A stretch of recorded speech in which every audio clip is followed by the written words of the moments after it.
Cinema industry వైపు వెళ్ళాలనుకుంటున్నారా? మీకు మేమున్నాం. వెంటనే కాల్ చేయండి. హాయ్ హలో నమస్తే, welcome back to Suman TV. ప్రస్తుతం మనతో పాటు ఉన్నారు motivational speaker, family counsellor, public speaker Rajani Ramma గారు.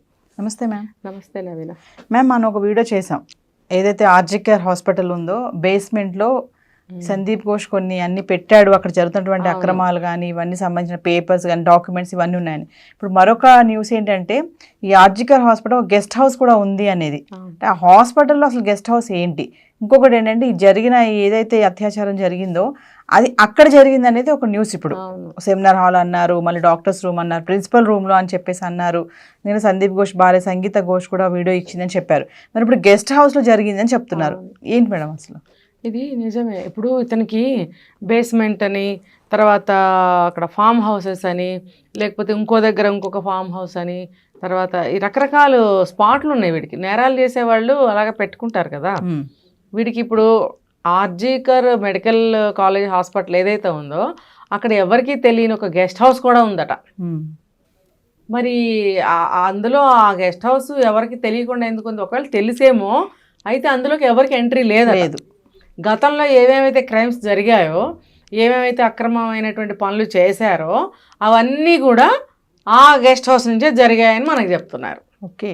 ఇంకొకటి ఏంటంటే ఈ డెడ్ బాడీస్కి ఆర్గాన్స్ తీయడము, దాన్ని అమ్ముకోవడము, అంటే ఆర్గాన్స్ తీయడం అనేటువంటి ఆపరేషన్స్ ఏవైతే ఉంటాయో అవన్నీ కూడా ఇక్కడే జరిగాయట. పేరుకి చూడండి ఎంత బాగుందో, గెస్ట్ హౌస్. అంటే పెద్ద పెద్ద వాళ్ళు వచ్చినప్పుడు మేము ఏదో మీటింగ్స్ మాట్లాడుకుంటాము, వాళ్ళకి లంచ్లు డిన్నర్లు ఇస్తాము అన్నట్టు. అటువైపుకి ఏక పురుగును కూడా రానివ్వరట. అయితే గత కొంతకాలం నుంచి అది అంత దాంట్లో ఏ పనులు చేయటం లేదని కూడా మనకు ఒక న్యూస్ వచ్చింది. అయితే వీడు అది అంటే నమ్మవలకటం అనమాట. అది మామూలు గెస్ట్ హౌసేలే, అదేదో గోడౌన్లే అన్న ఒక అభిప్రాయం జనంలో కలిగించి వీడు లోపల నుంచి చేసే పనులు ఇవి. వీడు నెట్వర్క్ ఉండనే ఉంటుంది కదా.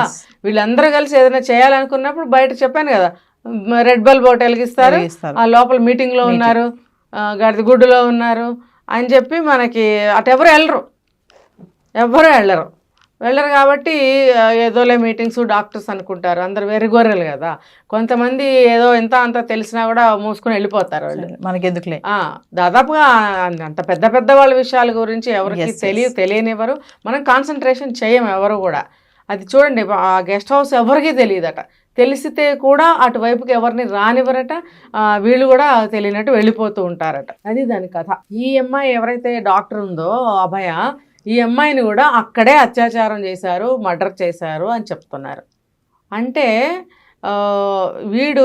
నాకు అనిపిస్తుంది వీడు ఒక రాక్షసుడు.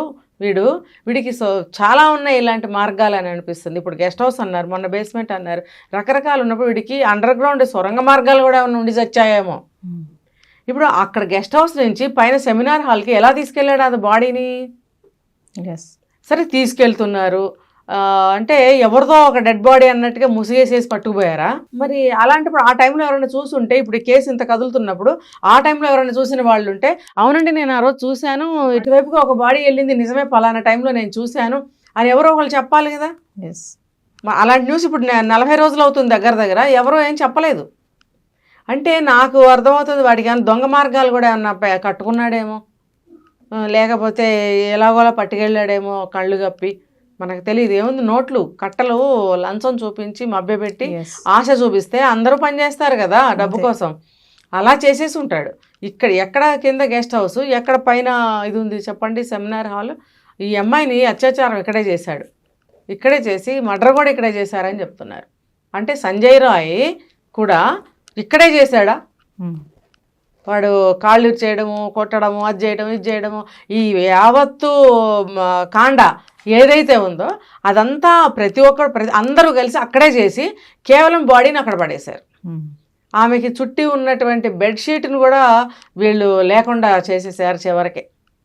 అది కనుక ఉంటే ఎన్నో ఆధారాలు దొరికిండేవి. ఎందుకంటే చాలా క్వశ్చన్స్ దాని మీద కూడా వచ్చాయి. తల్లిదండ్రులు కూడా అడిగారు అసలు ఈ బ్లూ కలర్ బెడ్షీట్ అనేది ఉండదు అసలు, మా అమ్మాయి గ్రీన్ కలర్ బెడ్షీట్ వాడుతుంది, ఇప్పుడు ఈ బెడ్షీట్ అసలు ఉండదు అని చెప్పి దాని మీద వచ్చాక దాని మీద అంత బయటికి ఎవరు చెప్పలేదు. ఆ లేడీ డాక్టర్ ఆ బ్యాగ్ లో పెట్టుకుంటుందంట బెడ్షీట్ ఎప్పుడు. మరి అది సరే, ఆ పెట్టుకున్న అటువంటి పరిస్థితుల్లో అమ్మాయి తీసి కప్పుకునేది ఉండదు కాబట్టి దాని సంగతి పక్కన పెడదాము. వీళ్ళు ఏదైతే తీసుకొచ్చి అంటే ఆ టైంలో గబగబా తీసుకొచ్చి ఏదో కప్పుతారు, కప్పినప్పుడు అది కూడా లేకుండా చేశారు. మనం చెప్పుకున్నాం ఇవన్నీ తీసుకెళ్ళి అక్కడ ఫామ్ హౌస్ లో ఉన్న అదేదో వాళ్ళ ఉంటాయి కదా అక్కడ, అందులో పెట్టాడు బట్టలు అని చెప్పి వాడే ఆ టెస్ట్ లో చెప్పాడు, పాలిగ్రాఫ్ టెస్ట్ లో అని చెప్పి మనకు తెలిసింది.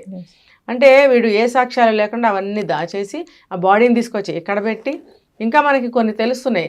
ఆ పైన వాష్రూమ్ ఏదైతే ఉందో అక్కడ కొన్ని ఆధారాలు దొరికాయని కూడా చెప్తున్నారు, మనకి నెక్స్ట్ తెలుస్తాయి. రెనోవేషన్ ఆ రెనోవేషన్ చేసినటువంటి రూమ్ లో ఇంకా ఆధారాలు కొన్ని దొరికాయని చెప్తున్నారు. అంటే సిబిఐ వాళ్ళు కూడా మొదట్లో అంత అటెన్షన్ పే చేయలేదా ఈ కేసు మీద మనకు తెలీదు. ఇప్పుడు ఎలా బయటపడ్డాయి, అప్పుడు ఇంకా బాగా దొరికేవేమో, ఫ్రెష్ గా ఉంది 4 రోజుల క్రితం, ఇప్పుడు 4 రోజులు పాతపడిపోయాయి అన్నీ కూడా. అయినా కూడా ఇప్పుడు ఏదో ఆధారం దొరికింది అని అన్నప్పుడు అప్పుడు ఇంకా ఎక్కువ దొరికిండేవి. వీళ్ళు మరి నెగ్లిజెన్సీయా లేకపోతే నిజంగానే అప్పుడు ఆధారాలు దొరకలేదా, ఇప్పుడు ఎలా దొరికాయి, ఇవన్నీ కూడా ప్రశ్నలే.